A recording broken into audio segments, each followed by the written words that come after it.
Good evening and welcome to The Square. Tonight is a very timely discussion.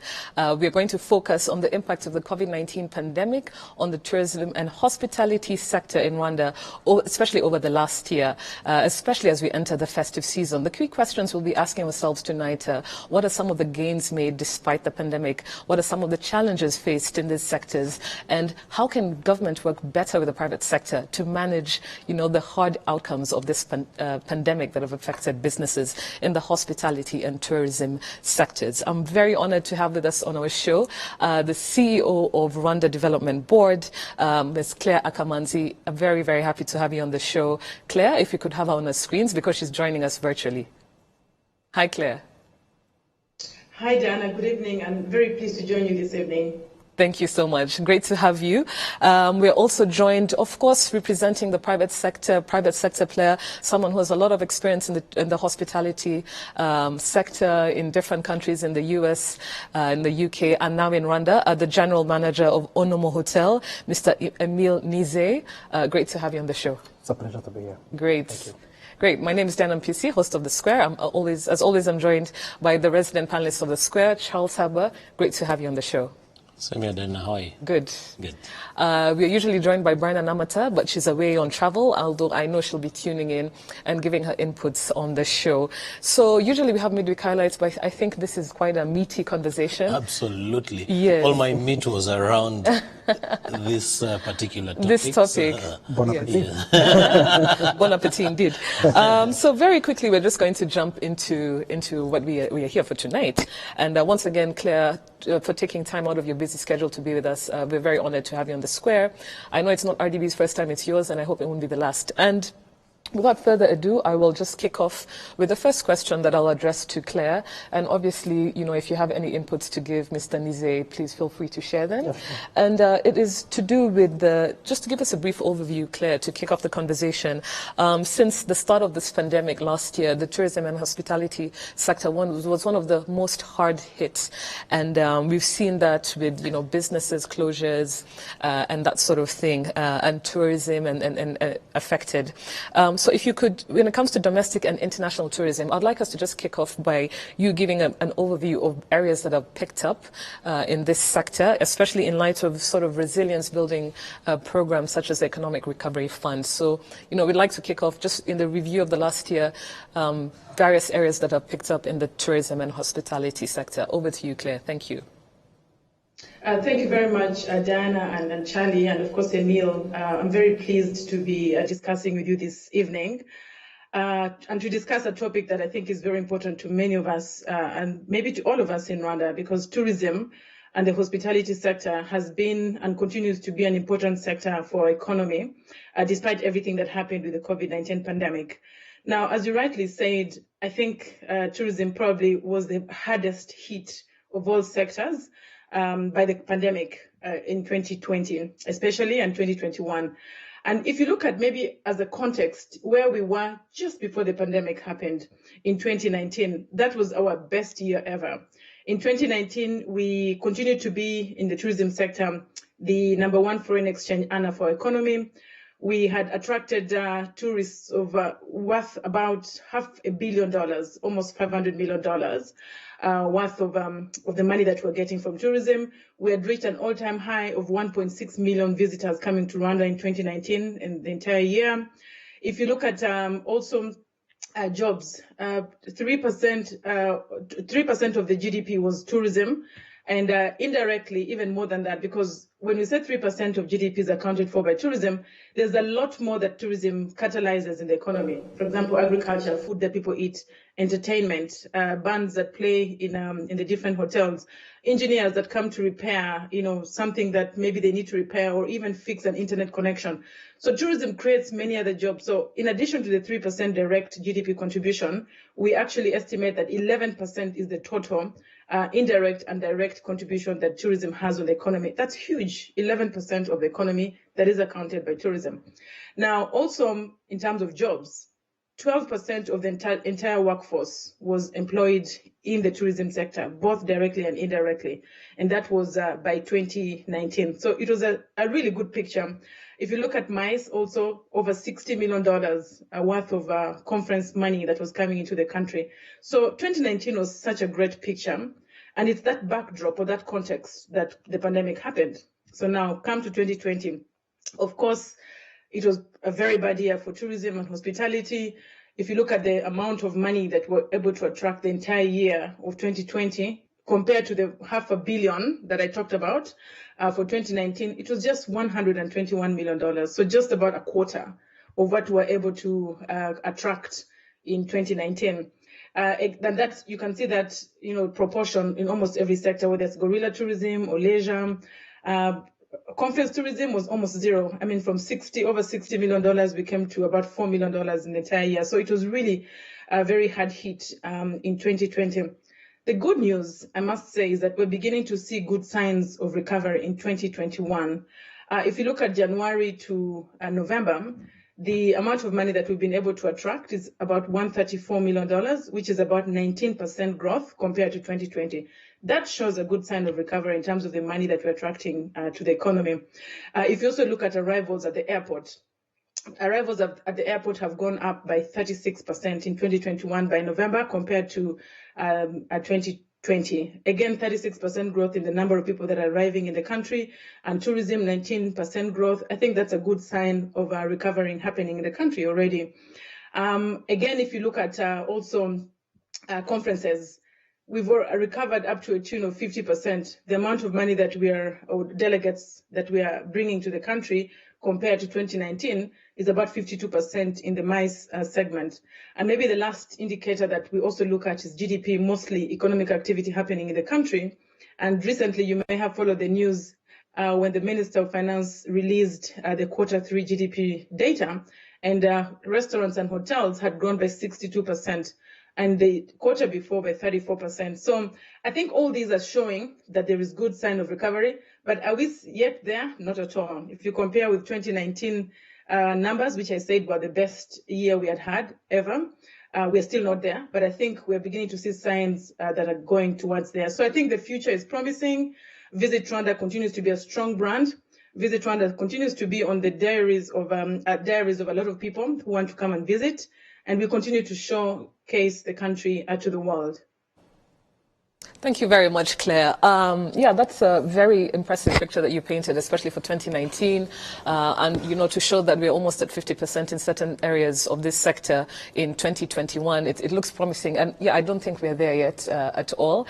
I'd just like to hear from you, Mr. Emile Nizet, similar to what Claire was talking about. And I don't want to go too much in detail about, the question I had prepared for you, but I just wanted you to, if you wanted to supplement what Claire said, in terms of some of the gains made just this year. Yeah, I think my thoughts align exactly with what CEO Claire said. 2019 was a very good year for us, especially myself, who is an operator of a hotel, and other players in the hospitality and tourism industry. Now 2020, we all know what happened, so it was a disaster. Personally, at the hotel, I made the losses of over 300 million. Now, it could be more or less, depending on each hotel's approach to how they manage the pandemic. For example, mine, we didn't lay off any employee. So normal hotels decided to not send any employee home without a pay.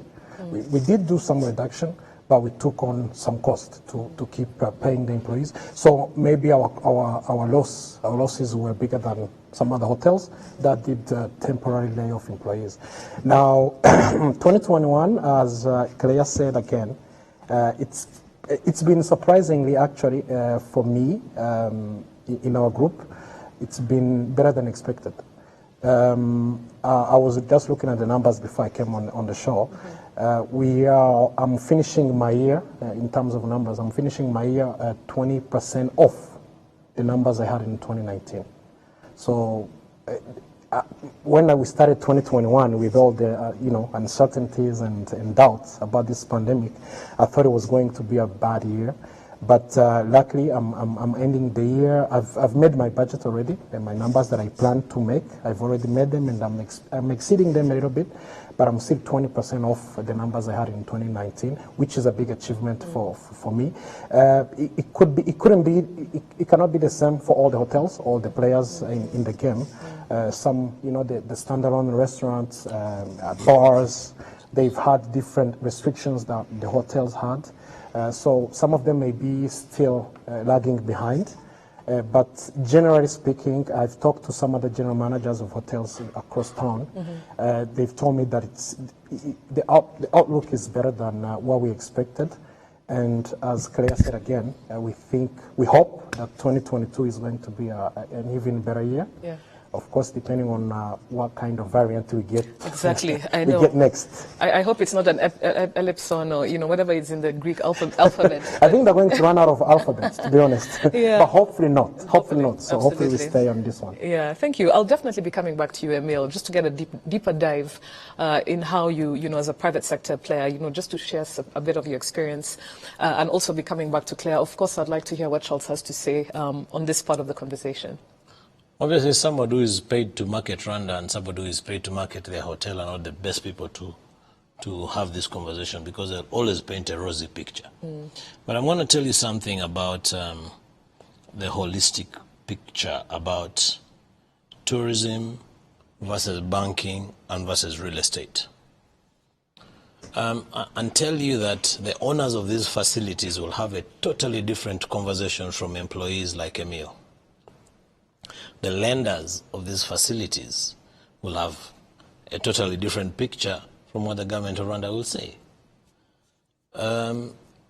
Towards the end of October, I stand to be corrected, the central bank allowed the different commercial banks to proceed to be a little bit aggressive, at the risk of really saying foreclosing on properties that were not doing well. Now, I'm meeting Emil for my first time, but I need to commend him for some of the ingenious ideas he had at his particular property. Thank you. And I must say, you ate a little bit of my money, and in terms of how you rediscover yourself in terms of the opportunities that have been availed to you. But that said, I need to say two particular things that no one should blame anybody for. The pandemic is real. I mean, for crying out loud, Claire would have wanted to be in the studio. She cannot be here because of the circumstances. We would have wanted everybody to be flying all over into Rwanda and out of Rwanda to have a good time. But, Omicron has come up. The numbers of Omicron are growing crazily. COVID is everywhere, so we really cannot blame anyone for the situation. I think the biggest point is the situation in which we are. How do you make the best out of it within the limited regulations that you have and being extremely careful, and I think that's where it is, because you'll dazzle me with numbers, but if I'm not paying my bills, it doesn't make any sense. You'll dazzle me with economic growth, but if I'm sacking people, it doesn't make any sense. He will say he didn't lose anybody, but if the staff who come to work every day are not getting tips, it doesn't make anything. It doesn't make any sense. So, and that's where we really need to make a deep dive, Diana. That the opportunities, the little window that there is, how do we squeeze most juice out of it? And I'll say two particular things. Number one, COVID has taught us the importance of domestic tourism. Definitely. Yeah, you're right there. Heaven, is it called Heaven is a restaurant? I think the retreat is the hotel. The retreat, yes. The retreat is the hotel, and with no particular offense to... No. None taken. Oranges and apples, but... No, none taken. Trust me, I understand. Yeah. You can go and spend a night at the retreat at $150. Yep. A place that was probably ranked $400, $500 rack rate a night. Christmas weekend, Kivu Serena is sold out. Yeah, all the hotels are sold Yeah, out. yeah. I'm trying to go out of town, but So it's crazy packed out of. So it's about how you take advantage of the opportunities that are there, and I hope that as consumers and you as operators and RDB take this as a lesson. There is actually a lot of money to be made within ourselves.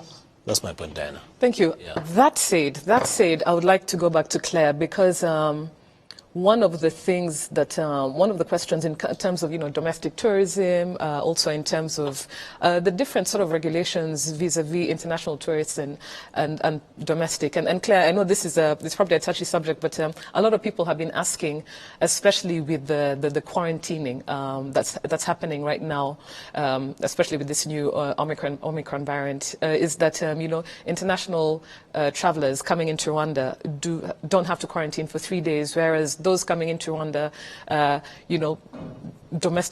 potential domestic tourists have to quarantine for 3 days. You're thinking if someone wanted to come in and make it in time to travel to Nyungwe for Christmas, that's a no-no. So is there a rationale you could just share with us in terms of the quarantine for Rwandans vis-a-vis international travelers coming into Rwanda? Thank you, Diana. First of all, let me react to some of the comments that Charles made. Definitely, the picture is not rosy, and that wasn't the intention to paint a rosy picture. But the picture is definitely better than many of us expected for 2021, as Emil himself said, and definitely better than 2020. And I think also the comments that Charles made with regard to what he's seeing on the market, I think also confirm that the picture is definitely better in 2021 compared to where we were in 2020. And also the challenge that Charles shared, which is the banks and the loans that many of these hotels have in the banks, and how that's a challenge. I think it's true, because they're not making the same revenues they were making before, or they anticipated in their business plans, because nobody saw the pandemic coming. But what's important to note is that we saw that coming as government, and in 2020, this is where the Economic Recovery Fund was put in place. And half of the initial $100 million that was put in the Economic Recovery Fund was dedicated to hospitality, particularly hotels. So all the key hotels that had loans with the bank had their loans restructured. They were given up to 35% of their loans, better interest rate, a few percentage points down. They were given a grace period. They were also given longer paying time. So this gave them some relief. It wasn't, I wish we could restructure 100% of their loans, but of course we had to work within the envelope that we had. And I'm sure 35% of the loan made a very big difference in terms of the pressure that they would have otherwise had in the banking system. So yes, it was a challenge, but something was done about it, and something very helpful, as many of the hotel owners will tell you. Now, again, in order to make sure that we recover quickly, apart from the restructuring of the loans, we also put in place new ways of promoting tourism. And I think Charles is right on the point. Domestic tourism was one of them. And we led the way. We were the first as government to announce slashing of prices. We reduced the price for Rwandans to visit gorillas from $1,500 to $200, which is a huge discount. We also did the same for East Africans. And for Africans, we reduced to $500. And to groups that come from all over the world of more than 100 people, we also reduced to $500. And we saw that this was also in partnership with the private sector. They also really reduced. You can get packages from some of the best lodges we have in the country at more affordable rates. And we've seen Rwandans go to consume tourism a lot more than was done before because of some of these promotions. And this has helped the economy going. And even when we see in Q3 that the economy recovered by 62% for restaurants and hotels, it's really because Rwandans are going out there and consuming hotels and restaurant services. So yes, I think that's very important. Now, back to your question, Diana. Recently, when we announced our new regulations, we exempted tourists that are visiting national parks from the 3-day quarantine. Now, it's not all tourists. I think it's very clear that it's only tourists that are visiting national parks. Now, that is not all international tourists. There are many tourists that come to Rwanda for business dealings. There's some that come for conferences or events or meetings. There's some that come to visit families. All those are categorized as tourists. But the ones that we're exempting from the quarantine is only a very small segment, which is those that are visiting national parks. And why did we do that?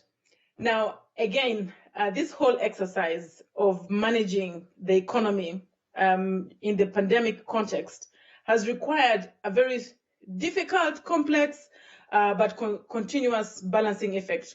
So you're balancing managing the health, making sure that you're really curbing down the spread of the pandemic, but also you want to encourage in a safe way as much economic activity as you can, because we need the economy to run. We need people to live. We need livelihoods. We need lives, but we also need livelihoods. So how do you balance those two? That has been the balancing effect that we've tried to achieve.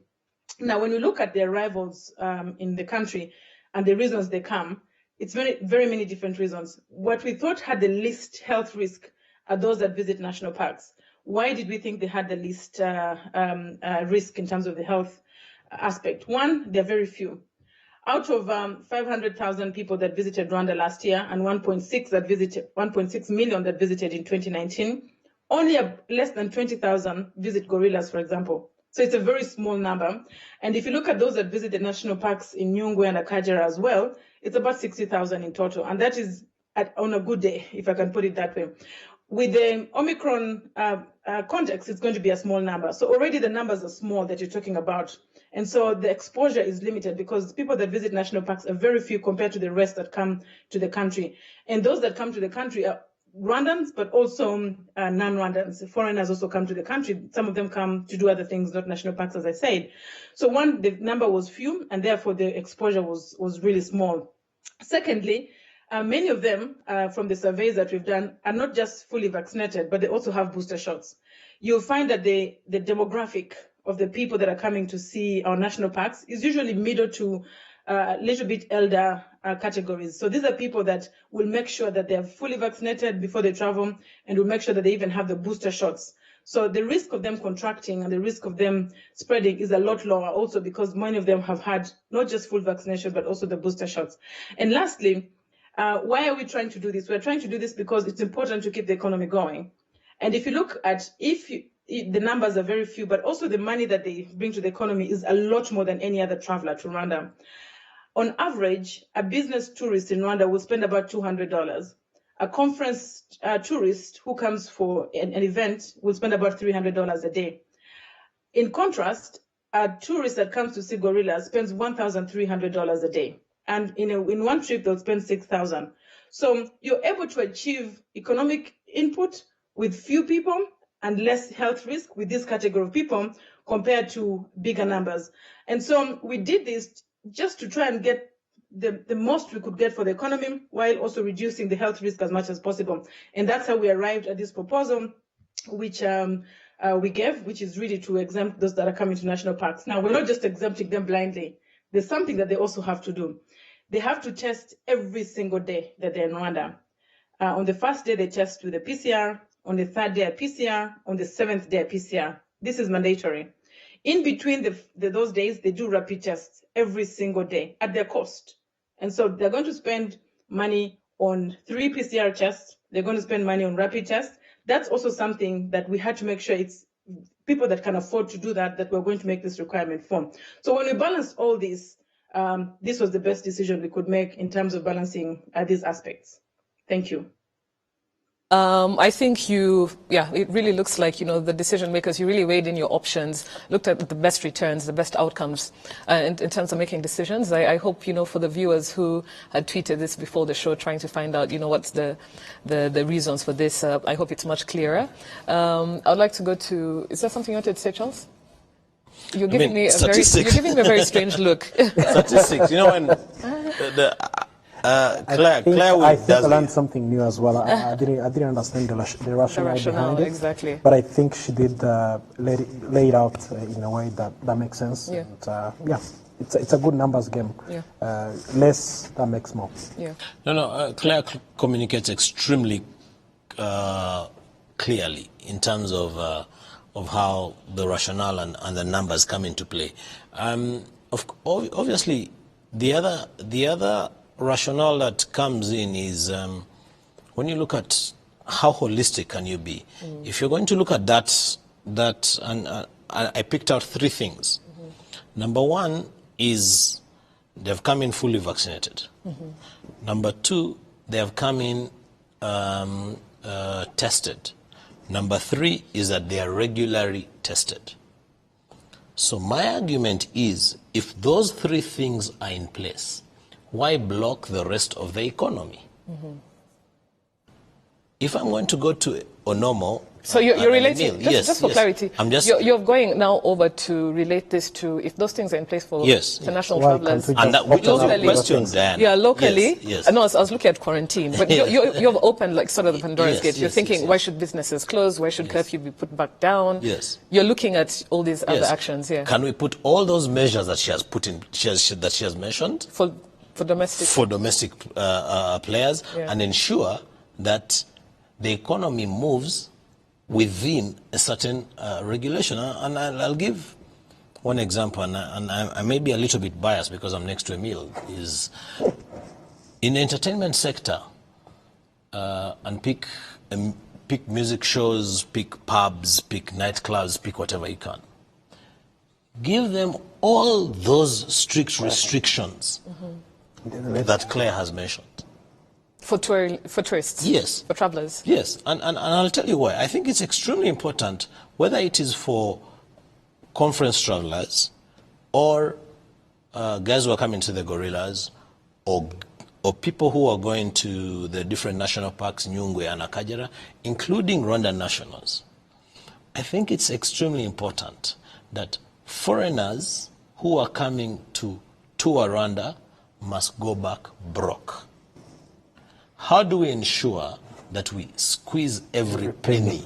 And that means various establishments. Activities, I want to throw this statistics that she has given. I want to throw this back to Claire very quickly. Yes. Claire, what do you have to say regarding Charles's interventions? So, to some extent, yes, and to some extent, no. Yes, because if you look at the regulations that the Prime Minister shared with most recently, you'll find that a lot of activities are subject to vaccinations and also testing within 24 hours. So those are some of the requirements that have been put in place, because we think that if we do that, then these activities can continue. And this includes things like weddings happening, or massage parlors. Restaurants are also still happening. Gyms, etc. Those are being subjected to testing and also vaccination. So that's the reasoning that we had. But also, we've seen that if you make it so strict in terms of requiring expenditure on testing, then it becomes a burden sometimes. We tried this, if you remember, a few months ago for restaurants, where we said every client that goes to every restaurant must be tested before they go. That cost ended up becoming quite a lot for the ordinary person. And we were talking about restaurants like, the top restaurants in Kigali, and many of their clients were complaining.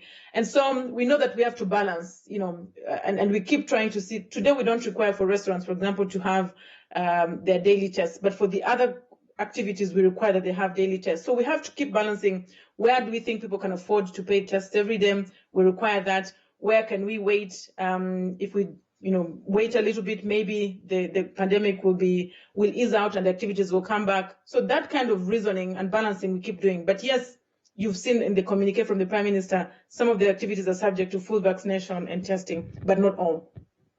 Thank you. I totally agree. I want us to go to the next part of the conversation. And I agree in the sense that government is always balancing, refining, retuning. I remember at restaurants, you had to pay 10,000 to probably go eat a meal of 2,000 francs. It didn't make sense. It didn't make sense at that time. So I think I for one, I get the understanding in terms of I'm sure you're just happy to move on. No, I do. No, let me speak my piece, Charles. I do genuinely. Yes. I'm happy in terms of the flexibility, and our government listens. We've had discussions on the show. We've had discussions on the show where we talk about this is a bit too much, this is this. It is not easy to get it right. Yes. You have to understand. Yeah. It's not easy to get it right. Exactly. I mean, you try to get as close to being right as possible. But it's not. You can't be 100%. You can't be 100%. Bullet. So, and as you said, I appreciate the fact that they work so hard to come up with these as close to being right decisions. And also for factoring us. in the ordinary Rwanda in Yeah. terms of being flexible to change something and go back to the drawing board. It's not set in stone, so to speak. Yeah. I've said this before, I'll Yeah. repeat it time and again. For the last 18 months, COVID regulation is guesswork. Yeah. So it's not Some easy. extent. It's not easy, It's not easy. as a regulator. I want to go to the next question, which is to kind of delve into the private sector experience. All of us here on this panel are in the private sector, so to speak, but you're in the tourism and hospitality sector. Emile, you recently moved back to Rwanda, just recently, and you started managing Onomo Hotel Kigali for the better part of the pandemic, because you moved in mid-July, and from 2021, your experience in managing Onomo has been through the COVID-19 pandemic, which is not something that's very easy. If you could just share with us your experience in this and some of the strategies you used to sort of adopt and adapt to this COVID-19 pandemic. Thank you. Just to correct, I moved back actually maybe not recently. It's around 2016. So I've been involved with the opening of Golden Tulip. I think at the time it was, apart from Serena, it was the only branded hotel in Kigali. Well, it's the outskirts of Kigali. Then just a few months later, I moved to Marriott project. So I was part of the team that put together the whole structure that you see there. Pre-opening, preparation, procurement, all that kind of stuff. Then I did something later, something else. I came back to hospitality operations in Onomo in 2019, in July. So basically, as Claire said, we had a good 2019. I had a very good 5 months in 2019 with Onomo, very top performing months. I thought I was going to be promoted. I think it was in the pipeline. It was being talked.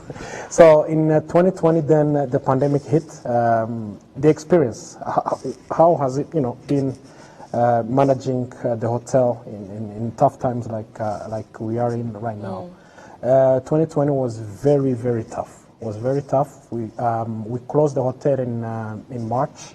And Onomo Hotel Group decided to actually, even when the lockdown was lifted, we made some calculations, and then we found that we were better off closing the hotel all the way until, if I remember, around September.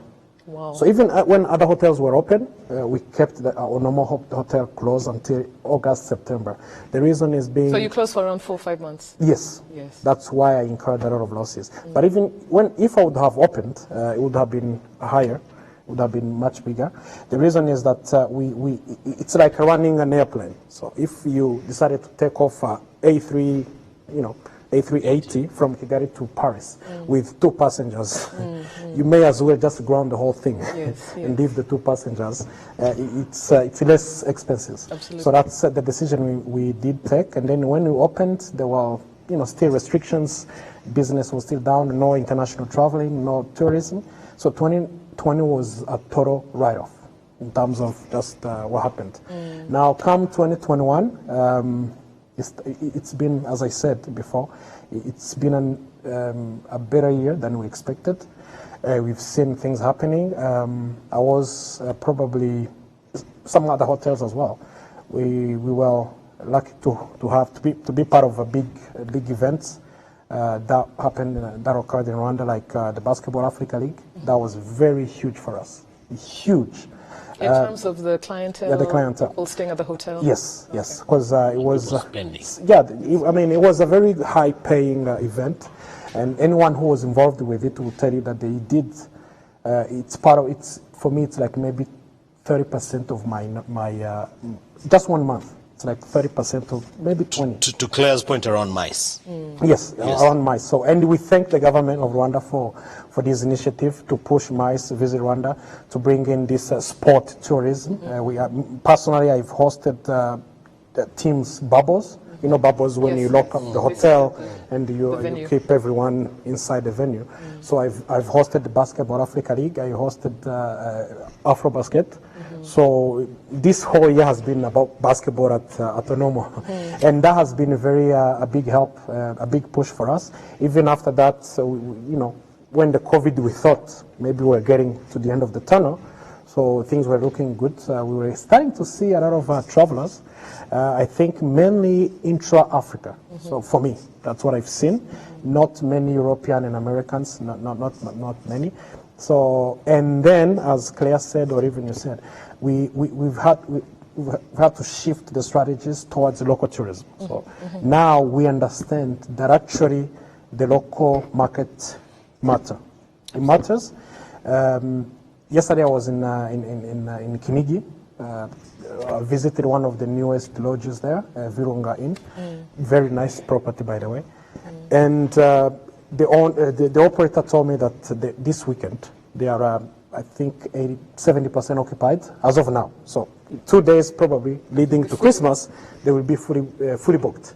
They slashed the rates, so it's affordable to, I would say it's affordable to many. He told me that most of diasporas are the ones that are going there this weekend. So it's around $170. But in normal times, if this hotel is open in 2019, the room that I saw is going to be costing around $500, $600. So, and most of the lodges, as Claire said, in the Kinigi area, they are all very affordable to more locals than they would have been in 2019. Now you come to Kigali, it's the same thing. You go to Rusizi or you go to Karongi, it's the same thing. We've had to adapt to accommodate the local spender, and it worked. It works. People are now more open to spending a weekend in a hotel as opposed to spending it at their home, even though the hotel is in Kigali and in Kigali as well. Yeah, staycation. We call it staycation. I have a $60 staycation at Onomo this weekend until January. Pre-2019, if I would have proposed to my boss a rate of $6, he would have said, "You're crazy." Yes, yes. But now we try to look at how we can create opportunities for the locals to spend. And it's been a help, and that's probably part of why 2021 has been a better year than 2020, and close to a good year as 2019. I have a question for Claire, just very quickly before we go to a Twitter feed. One of the things, and I think I speak for all, including everyone on this panel, we've been really invested domestic tourists since 2020. I, for one, have traveled Rwanda for leisure purposes. Before it was really work-related. Myself. Yeah, from the... I've discovered Rwanda in this pandemic. Yeah, for leisure purposes especially. So my question to you, Claire, is, you know, as someone who's, you know, in charge of an institution that not only plays a regulatory role, but also kind of bridges the gap between government and private sector. These rates that we're talking about that have led to a stop, you know, incline when it comes to domestic tourism, what happens in 2022? You know, because how do we keep the domestic tourists still, you know, occupied in terms of domestically traveling with these rates that are more affordable to them now than they were before? What strategies do you have in mind, or what advisory can you give, especially for local players in the operations of these facilities? Thank you. First of all, Emile, I'm glad to hear that you took advantage of the sports tourism that was happening in the country. That's really what we like to hear, because sports tourism, I think, is one of the most promising going forward. Again, I was looking at the numbers before I came here. In 2019, we only had 216 delegates that came to Rwanda for sports, just 216 in 2019. In 2021, we had over 2,000 delegates that came for sports. So you can see the growth is really huge, and I think it's going to be promising going forward. So we have to work very hard to maintain that. Now, in terms of how do we maintain Tembelero Rwanda, what we're discussing with the industry is really to have packages that are meant for domestic travelers, even beyond the pandemic. So perhaps have seasons within the year, pick some of the peak seasons that Rwandans would like to travel, maybe around Christmas period or around some of, you know, summer holidays for those that have kids in between the year. So pick elements that we think are specifically attractive for domestic tourists and offer them special packages throughout the year. maybe it won't be easy to provide that and to compete with international travel the entire year. So we look at where the low seasons for international travel is, and which also makes sense for travel here, and offer packages for that. So that's something that we're going to keep discussing with the industry. But it's good that they've seen, just like Emil said, the value of domestic tourism. I believe it's going to be a constructive discussion to keep these packages going so that we have domestic tourism going forward. Maybe as we speak about domestic suppliers or the hotels that are in the country, I think it's also time to really just keep saying, let's keep improving the offering and the products that we have.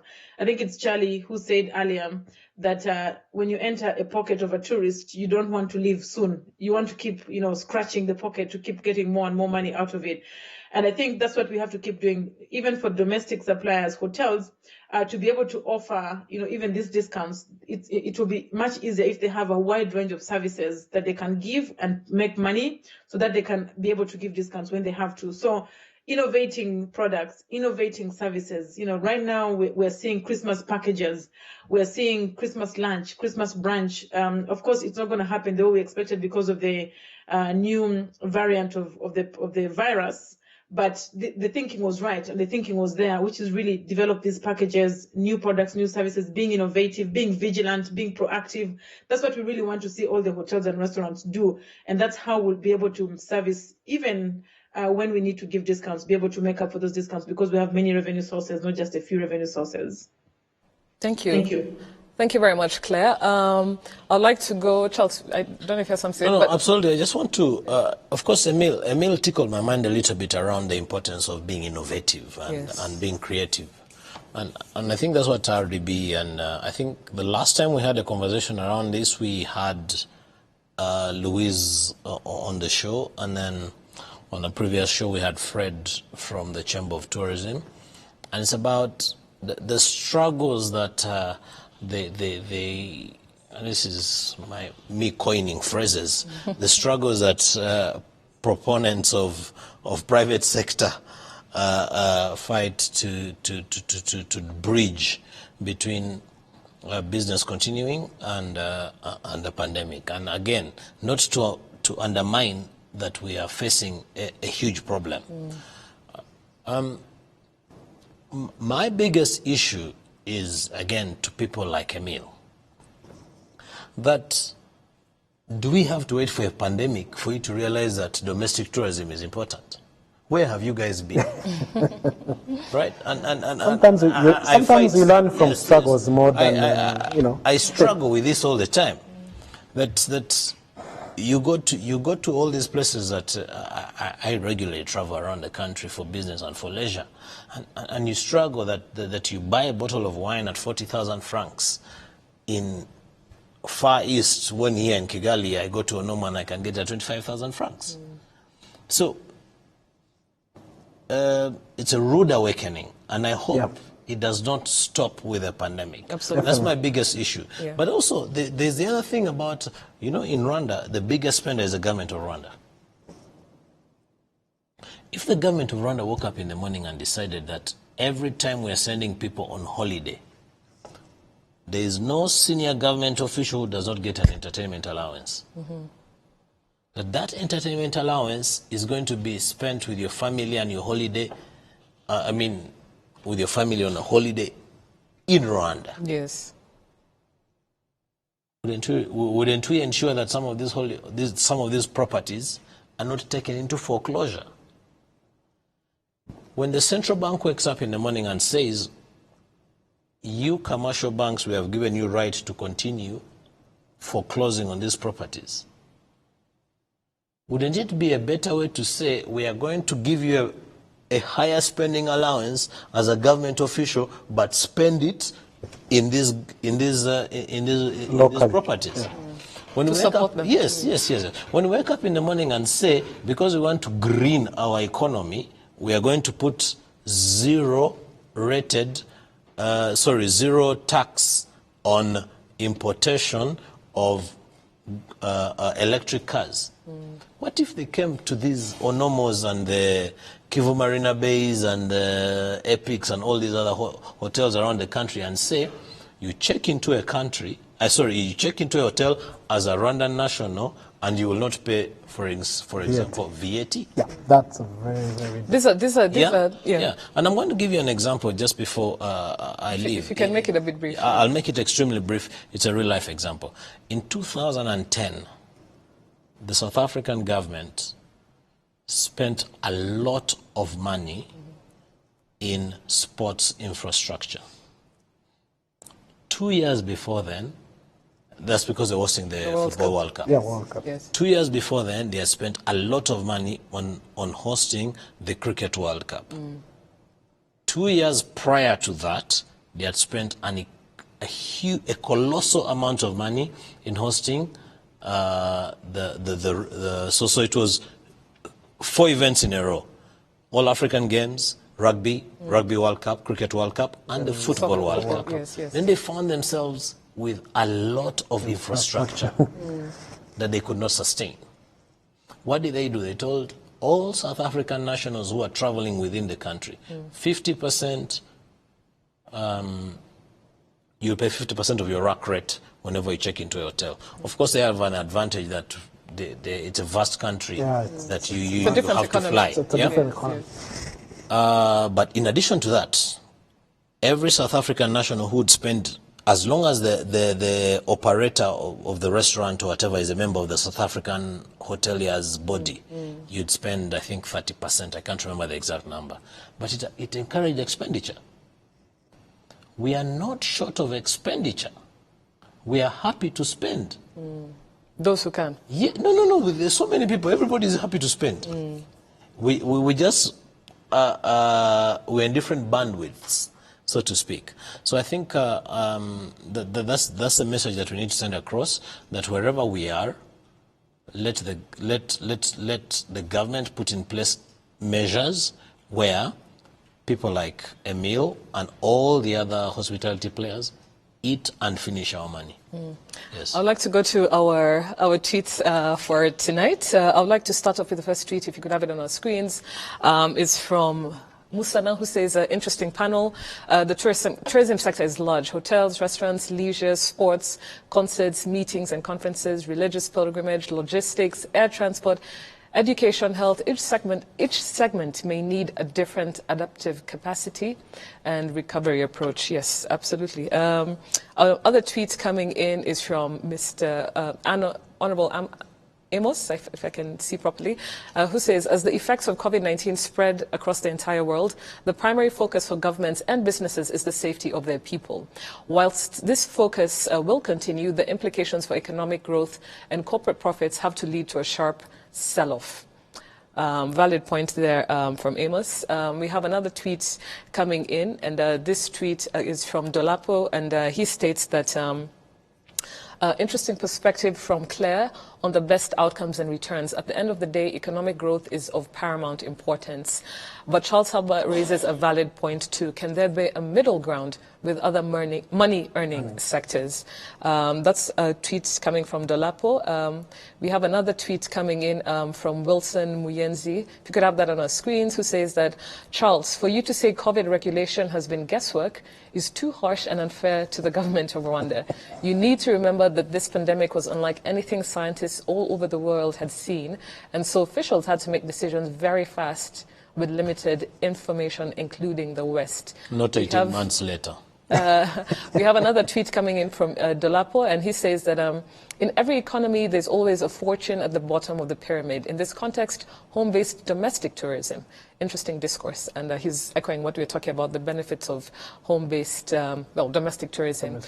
We have another tweet coming in from Wilson, who says that instead of calling it guesswork, I would argue that it was more of scientific trial and error method. That's very different from guessing. Valid points. Valid points from. I think he has a valid point. Yeah, I mean, we've been tried. We learned so many things. And you know, it's unprecedented. This is not like Ebola. Can I just say something very, very small about efficiency of RBC? Yes. Yeah, and I think as a hotel operator, you'll appreciate that. And there's probably 3 or 4 areas that I think in this day and era, and I should be very, very quick. I think by virtue of the fact that we are going, the moment we decide to put very strict measures, Diana, the government of Rwanda has to put in place an equal mechanism where we are ready to manage all this. And I'll tell you, for example, you arrive at the airport, no one has told you that you have to pay for all your three tests at the same time. Then you go to you check into the hotel, and your 3 days elapse, your 3 nights for that matter. You've paid for all your 3 tests. You're being tested every day. Every test is coming out. Previously it used to be 8-10 hours. Tests are coming out after 24 hours. There are revolts at hotel lobbies. Yeah, I'm sure you face the same. It's like, so we're not ready for all these restrictions we have put in place. So you're talking about the restrictions vis-a-vis the efficiency and vis-a-vis thinking the preparation. about preparation, sort of scenario planning. And I think the entire blame, I'll heap it on RBC. That if you're going to put in place all this, and again, we'll say the Prime Minister will come and put up all these. That's why I call it guesswork. And I go back to the tweet. I think it was Wilson. I say it's guesswork because the Prime Minister. That's why every 24, 48 hours, the Prime Minister is guessing with a new regulation, with new instructions, because they're not too sure what's on the ground. Loaded comments from Charles. He's leaving that example. I think I'm going to kind of defend RBC. We wake up one day, there is this new variant. We don't know nothing about it. It changes, is it dangerous? They have no idea. So there are measures. They have no idea. I mean, because we don't know. Nobody knows. No one knew this Omicron before. 2 weeks ago. South Africa informed the whole world. So they have to find a way to protect us, the local population, as much as possible. Now, how change is to get it right, as we said before. It's not easy. And us as hotel operators, sometimes we get annoyed. We call RBC. We have, as you said, revolts in the lobbies because the tests are taking long. But trust me, today we are Wednesday. Sunday, Saturday it was havoc in the hotels. But now, today, I don't think anyone is waiting for that long. I'll have to cut you short, Emil and Charles. Charles, while I understand your point, I don't think it would be fair to heap all these issues on RBC. I feel like they're overwhelmed. But they are doing a good job. Someone has to take the hit. Given the I think it's because there's no leader in the institution at the moment. No. Well, I think it cuts across different institutions. Yeah. They've done a tremendous job. You have to commend them. Yeah, I think, Charles, it goes back to your point in terms of better institutional coordination, in terms of all these, when we say there are going to be restrictions, with institution, you're talking about this, are we communicating it, are we looking at people, are we seeing how it will affect people, if there are going to be delays, what's the planning? It's not easy. I don't want to be in the shoes of people who are doing this. You don't want very few minutes. I'd like to just go back to Claire to give closing remarks. Just, the whole show, if you could just share with us closing remarks on the way forward, and just very briefly as you can. Over to you, Claire. Thank you, Diana. First of all, it's not RBC alone that works in this work that we try to do for COVID-19 management. We have a COVID task force that is chaired by the Prime Minister, all key institutions, security organs, RDB, ministries, we're all there and we support RBC. And also, of course, Cabinet meets regularly to also oversee what's happening in COVID management. It's true that we had a challenge a few days ago with the system that gives results. I think it went off for some time and that created challenges for those that were waiting for their results. The good news is that as soon as that challenge happened, everyone went into work, supporting RBC and really making sure that RBC platform was recovered. And after a few hours, we actually found much better working platform. So this is something, challenges will always be there. And I think the key thing is the government, different institutions being ready whenever a challenge comes up to really step in and address it. Of course, we try very hard to avoid those challenges, but when it does happen, the response is very fast. And I think that's something that we really must recognize, even with this COVID-19 pandemic. Now, I think most of the comments on Twitter were just comments. I won't go back to them, but just to say, maybe in closing, that some of the things that we're trying to do to make sure that tourism continues to thrive is to continue marketing Rwanda globally so that we don't only have domestic tourists, but also international tourists coming to the country. You've seen we continue with Arsenal and PSG Visit Rwanda advertising. We also did the Basketball Africa League.